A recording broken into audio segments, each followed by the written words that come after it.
Tonight on CFTK-TV, wildfire maintenance continues to be a topic of conversation. Will Canadians work more hours to help with the competition? And No Frills is selling in a different way to its customers. Northwest BC's only television news team. We are CFTK-TV News. Good evening, I'm Damian Smith and you're watching CFTK-TV. It's time for kids to hop on their bikes and start pedaling in the Northwest. The bike rodeo is coming to town. This year's Emergency Services Bike Rodeo will be happening at the Terrace Sportsplex. At this free interactive event, kids are asked to bring their own bike and helmet and get taught fundamental skills and road safety by RCMP officers and emergency services providers. There will also be stations teaching helmet fitting and mechanical checks. This year's rodeo is happening on Saturday, July 13th from 1 to 3 p.m. in the upper lot of the Terrace Sportsplex. Registration is free and will be done on the spot day of. All the details on the bike rodeo can be found on CFTKTV.com. An upcoming trend of warmer, drier weather has warranted the implementation of a fire ban in the Northwest. CFTK's Jaylene Matthews explains. As the weather heats up across BC, the Northwest can expect a lot of blue skies this weekend, even on the North Coast. As many residents are loading up their coolers and heading to the bush, it's important to keep fire restrictions in mind.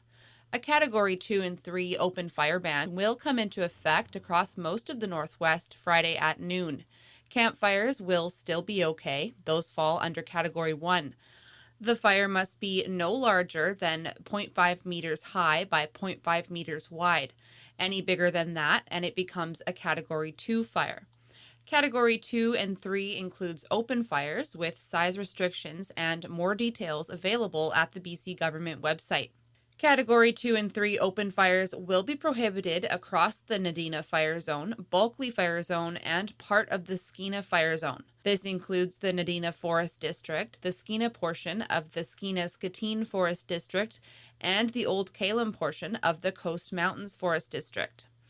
Anyone currently conducting Category 2 or 3 open fires must extinguish them by the Friday, July 5th deadline. For CFTK-TV News, I'm Jaylene Matthews. Tourist destinations in other countries have started implementing tax fees in order to maintain these high-profile locations. But could that be something Canada explores in the near future? Paul Hollingsworth from CTV has more. Japan's Mount Fuji, a natural world wonder, attracts massive tourism, but is now imposing a tourist tax, possibly pushing people away. The concept is that tourists really need to pay for the price of their experience. And in some destinations where we've seen many tourists, perhaps too many tourists, the destination has paid the price. The cost, as high as $16 Canadian per visitor, has been implemented after complaints of overcrowding, litter, and pollution. A flood of tourists means big business, but it can also damage infrastructure and the environment. What they pay for that experience has not been enough to offset the costs that the community and maybe the region and even the country bear. Nova Scotia's Peggy's Cove is an example of a destination that could benefit from a tourism fee applied to visitors. You know, there's about 750,000 visitors to Peggy's Cove every year. They don't charge for parking. It's a small community of about 29 people. If the community were to start to charge, let's say, an average of $2 per person, there's $1.5 million that could go back to that community. Price sensitivity is also an issue. Recently, Quebec's Magdalen Islands canceled its announced $30 visitor fee because it was deemed too steep by some.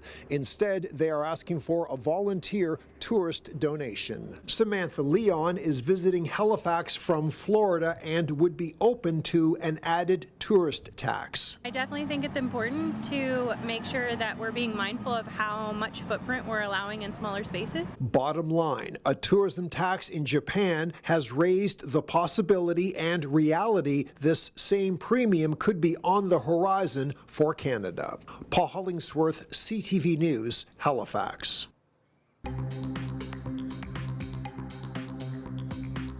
Coming up next, how No Frills is trying to make life more affordable for Canadians. While many Canadians have to get creative when shopping for groceries, No Frills is changing up its selling strategy to customers from coast to coast. Dylan Dyson from CTV has more on the story. Receipts keep ticking higher for Canadians at the grocery store. More shoppers always looking for deals, and at No Frills locations, a perceived deal is no more. They didn't like the multi-buy program. So what we've done is we've dropped it. Gone are the offers of buy one for $2.99 or two for $5. Instead, No Frills says those multi-buy products will now be offered at everyday low prices. It wasn't easy for customers that just wanted that one item.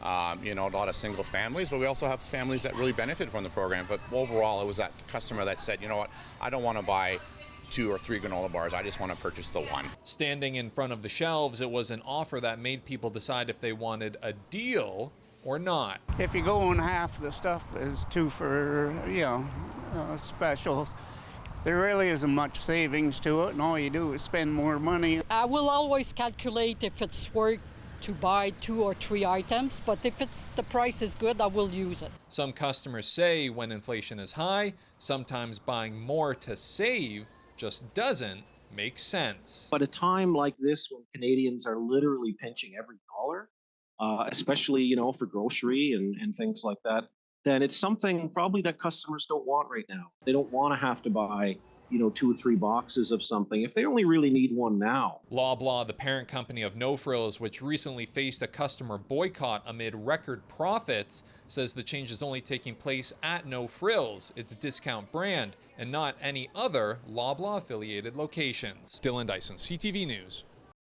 Just after hitting Jamaica hard, Hurricane Beryl is moving its way west and could be hitting eastern portions of Mexico very soon. Lionel Moise from ABC has the rest. Hurricane Beryl wreaking havoc on this 4th of July, now a major threat to the Cayman Islands, bringing hurricane-force winds, storm surge, and the possibility of water rising up to 6 feet. While the hurricane is slowly weakening, Beryl caused widespread damage in Jamaica as a Category 4 storm with winds up to 140 miles per hour. ABC's Faith Abube is in Montego Bay. The storm left quite a lot to clean up. There are some flooded roads, down trees blocking roads as well, dangling power lines. Hundreds of thousands of people lost power at the height of the storm. Damage assessment is underway, and overnight, a curfew that was imposed has now expired. Power was knocked out in much of the capital of Kingston, and nearly 1,000 people were in shelters. One woman was killed in Hanover Parish after a tree fell on her. Tourists were forced to ride out the storm at resorts and vacation rentals. We are tired and we are hungry, and we're really ready to get out of here. In Grenada, officials are also surveying damage, the Prime Minister calling conditions Armageddon-like. And now resort areas of Mexico are on alert. From Tulum to Playa del Carmen, businesses are boarding up as people swarm supermarkets for supplies, with visitors hoping for the best. We'll be staying here because our flight's not due home till Monday. And I think we'll just take advice from the hotel and the reps that are there, but we're not too scared. Cancun, Playa del Carmen, and Tulum are all under a hurricane warning. Beryl could be a Category 1 as it reaches there, and there are concerns about flooding in the Cayman Islands, which could get a half a foot of rain. Lionel Moise, ABC News, New York. Turning to tonight's weather, after a chilly day of 14 degrees, it will dip to single digits tonight at 9 degrees. There will be increasing cloudiness overnight as well.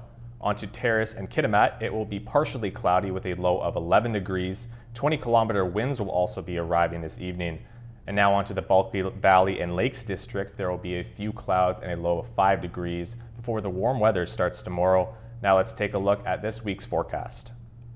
On the north coast tomorrow and beyond, we'll see a steady increase of temperature with mainly sunny conditions, followed by clouds, rain, and a drop of temperature once next week rolls around. In the Terrace Kitimat area, they'll get sunny conditions for 6 days with some partially cloudy conditions coming on Wednesday. 20-kilometer winds will also be gusting up to 40 on Friday afternoon. They will have a low of 12 degrees on Sunday night. In the Bulkley Valley and Lakes District, it's going to be hot with a high of 33 degrees coming Monday. It will be mainly sunny for now, but partially cloudy conditions will be arriving once next week rolls around, and a low of 10 will be tomorrow and Saturday night. Now let's take a look at our road report for the BC Northwest region. Highway 16 will have bridge and road maintenance, including traffic control, so expect some minor delays along the way.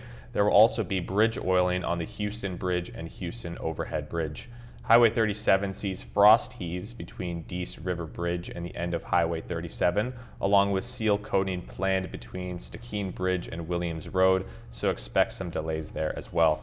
Highway 37A has some standard road maintenance, and this is what the roads were looking like this afternoon around the region from the view of the province's highway cams.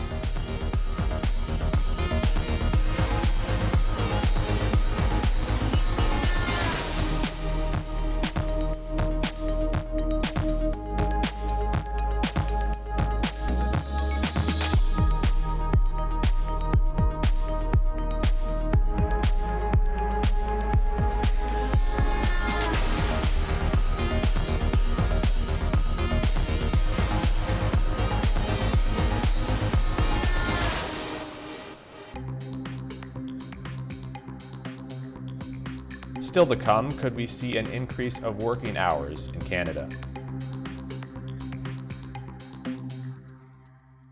In Vancouver, an unfortunate methadone overdose death has caused a health hub pharmacy in the East End to shut down and investigate one of the pharmacists. Robert Buffum has the rest. He was a sweet boy. Christina Notting's 21-year-old son Nicholas died last December from a methadone overdose, an opioid agonist treatment drug intended to help addicts like him recover. The drugs that killed him were prescribed for someone else who sold them to her boy. Essentially, this man was walking around in the streets of Vancouver with enough medication, methadone, on him to kill a human being, and he sold my son 5 of those vials. This Surrey woman is upset to learn Health Hub Pharmacy in Vancouver has been temporarily shut down and its managing pharmacist, Sukhpreet Singh Sidhu, suspended after the College of Pharmacists of BC found multiple alleged breaches of legislation and practice standards, including inappropriate narcotic drug dispensing and non-compliance with opioid agonist treatment policies and improper use of non-registrants in the delivery and administration of opioid agonist treatment drugs. It's not the pharmacy involved in her son's death, but she worries for others. It's absolutely so disheartening. It's devastating. Our lives are not the same. I have not been the same since the day my son died. I doubt I will ever be the same again. Police also raised concerns about a man identifying himself as a driver and employee of the pharmacy, noting VPD officers working in the downtown east side had interactions with a person engaging in activity that was consistent with dial-a-doping. The person was observed driving in the downtown east side with a variety of prescription medications, cash, drug paraphernalia, and weapons. In a statement, the addictions minister called the situation very concerning and thanked the college for taking action. Sidhu did not respond to CTV's phone messages. He was previously investigated in 2020 over similar concerns. The reality is that if these medications are being diverted, first and foremost, they may not be going to the person who they're intended on helping. The pharmacy must stay closed and Sidhu suspended until the investigation is complete. Meanwhile, a grieving mother wants better oversight of drugs intended to keep those battling addictions safe so others don't suffer her family's loss. Robert Buffum, CTV News. While many Canadians are working 2 jobs or trying alternative solutions, the conversation of toning back work hours in theory should be an attractive option. But country-to-country competition is a big factor, however, and Andrew Johnson from CTV has the latest. The Greek government is working to overcome what it's called an economic ticking time bomb. In Greece, there is just like we're facing in Canada, there's a decreasing birth rate, shortage of skilled workers. The goal is to boost productivity by giving some workers the option of tacking on a 6th day to their week or working an additional 2 hours per day. Greeks who opt in will be paid 40% more than their usual wage for the extra hours. Labor experts in Canada don't like it. That's a very wrong-headed move. That is not the way to increase productivity. Having better work-life balance is absolutely critical to gaining good productivity. And, having an additional day of work per week is not going in the right direction.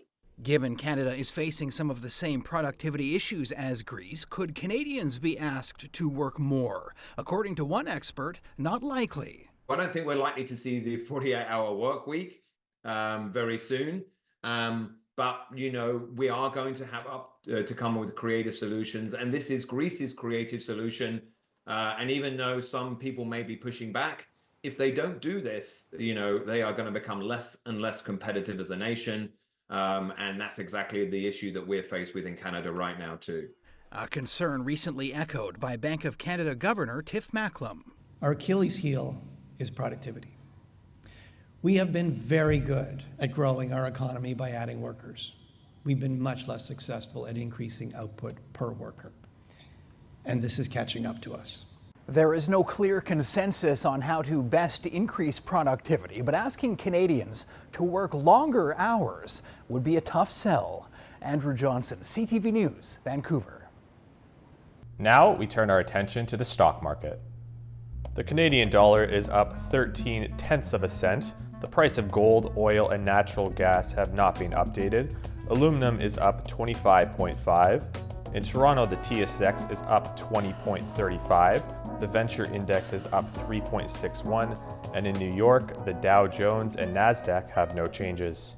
BC Ferries is warning travelers between Vancouver Island and the BC mainland to expect major delays after mechanical problems forced the cancellation of at least 2 sailings Thursday morning. The ferry operator says it canceled the 6 a.m. sailing from Sowayson to Swartz Bay and the 8 a.m. return sailing on the same route due to trouble with the vessel's starboard rudder. All the other sailings on the Sowayson-Swartz Bay route are expected to sail as scheduled. BC Ferries said on their website that repairs remain underway and technicians are working to have this vessel back in service for the 10 a.m. departure from Sowayson to Swartz Bay. The company urges travelers to book an alternate route, such as the Sowayson-Duke Point connection, if possible. BC Ferries noted that they appreciate the patience and apologize for any inconvenience as a result of these cancellations.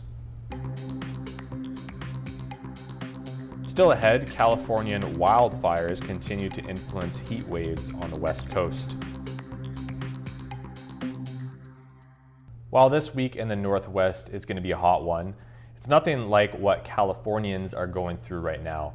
Wildfires are again a cause of this. From Melissa Adon of ABC News. This morning, California in a state of emergency, 28,000 under evacuation orders. The Thompson wildfire raging just north of Sacramento. Yeah, it's a devastating feeling. We actually had the sheriffs and CHP going down the road on their little microphone and saying evac now, fires hit the roads. The fast-moving fire engulfing cars and homes, leveling entire properties. More than 1,400 firefighters working around the clock, tackling the ferocious flames. Over 3,500 acres burning at 7% containment. Complicating their response, deadly record-breaking heat taking the life of one man in San Jose. With temperatures expected to reach the triple digits, the National Weather Service warning residents of the exceptionally dangerous situation. Add to that dry winds whipping up to 30 miles an hour. The dangerous combo feeding these fires, allowing them to spark and spread with ease. It's going to be hot. It's going to be a tough firefight. Cal Fire saying 8 of their own are injured, some heat-related. Helicopters, trucks, and dozers dispatched across tight-knit Oroville. Residents there anxiously waiting to see what's left of their homes. We just bought our house in Kelly Ridge, so fingers are crossed that everything will be there when this is over. Several firefighters monitoring the conditions out here, and meantime it is expected to be yet another hot day with highs in the 110s. City officials canceling tonight's fireworks show amid this fire danger. Melissa Adon, ABC News, Oroville, California. Many Burnaby residents are displeased with the city's lack of tennis courts available, with a big number of the courts being shut down. Here's CTV's Yasmin Gandam. More than 100 people play on the Central Park tennis courts year-round, but half of the courts here have been closed for 8 months. There's just long lineups. Not everybody gets the chance to play. It's like an outdoor pool. You close an outdoor pool in the summertime. That's what it feels like. The city put in black asphalt last year on some courts, which tennis players feel is outdated. The Burnaby Park Board says the work on the courts is weather dependent and contractors need prolonged sunshine. We have our contractor who's been hired to complete the works is sitting on standby and waiting for this weather specifically. So as this dry spell dries the surface and gets to the temperatures that we need, we'll see them acting on it as soon as possible. But the community is frustrated, losing faith with no progress made. We were hoping that it would have been done during spring break, that it was a priority so that the kids and families can come and enjoy the courts. But it just seems to just fall through and nothing gets done. That includes Billy Chin. He's been playing on the courts for more than 15 years and injured his knee while playing, partly due to poor conditions. And so you get a lot of bumps, you get a lot of cracks. Sometimes the courts are uneven. He says for him and many others in the tennis community, playing is an important outlet. Where people come here for physical health, also for their mental health. They come here to chit-chat, to talk with their friends. The city says it hopes the courts can open up later this week, but Chin isn't too optimistic. There has been no action. When you're trying to resurface a court, you want to try to minimize the impact on the people that actually use these courts. He hopes the city doesn't just implement a quick fix solution, a pattern the community has seen for more than 30 years. Yasmin Gantam, CTV News, Burnaby. Well, a delayed flight over 4 years ago from Sunwing Airlines had customers granted a sum of money back, which inspired the company to create an appeal. Here's CTV's Allison Bamford on what is called a gray zone between Sunwing and its passengers when it comes to compensation. Flight troubles from a winter vacation 4 years ago continue to cause a Regina couple grief. Their plane delayed 6.5 hours on their way home from Cancun in March 2020, all because a frozen bathroom pipe burst. Documents show last year the Canadian Transportation Agency ordered Sunwing to compensate the couple $400 each and anyone else on that same flight who previously submitted a claim. Instead of paying, the airline launched an appeal. Sunwing would not comment on the ongoing legal challenge, but CTA records show the airline declined the couple's initial request for compensation, claiming that the delay they experienced was within its control but required for safety purposes. Under air passenger protection regulations, airlines must pay up to $1,000 for flight disruptions if the delays were within their control, but don't have to pay if they were safety related. It is a very gray area, and that definition of safe has been known to be stretched by airlines, which is why we're seeing this in battles right now in court. WestJet and Air Canada have faced similar legal battles. One reason why air passenger advocates say regulations need to be revised for clarity. What we would hope to see is just a clear set of a list of exclusions. This is basically when you would not get compensated. Last year, Ottawa proposed changes for air passenger rights that have yet to be implemented. Until those new rules offer more specific guidelines for airlines and passengers, advocates predict more court battles over compensation. Allison Bamford, CTV News, Regina. That's all our news for now. I'm Damien Smith, and you're watching CFTK-TV. Thanks for tuning in.